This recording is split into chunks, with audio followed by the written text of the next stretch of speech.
tous, bienvenue dans la Minute Techno Alimentaire. Aujourd'hui, une question relative aux poudres de lait.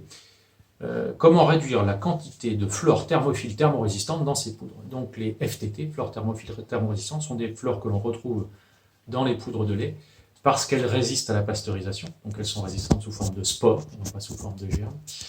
Et elles sont à même de pouvoir se développer à des températures de 45 à 50 degrés. Donc on les retrouve lorsque les durées de production s'accumulent, lorsqu'il y a des biofilms qui en contiennent.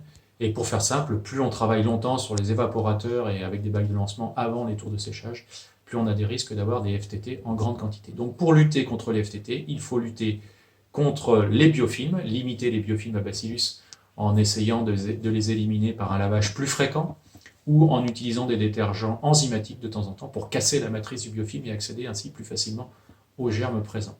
La deuxième solution, qui est beaucoup plus simple, c'est de limiter les temps de production et d'augmenter les temps de lavage. Alors certains considéreront que quand on lave, on ne produit pas, mais si on lave régulièrement, eh bien, on passe moins de temps à laver, on est plus efficace et on a moins de problèmes de thermophiles thermorésistants et on abîme moins le matériel également. Il faut toujours faire le compromis entre la durée et l'efficacité, et l'optimum vaut mieux que le maximum. On ne cherche pas à pousser les fabrications au maximum pour arriver à la limite du défaut. Voilà, si vous avez d'autres questions sur les poudres de lait, eh bien, n'hésitez pas à nous les envoyer sur la Minute Techno Alimentaire. En attendant, je vous invite à aller visiter le site de l'école, enilia-ensmic.fr, et je vous dis à bientôt pour une nouvelle Minute Techno.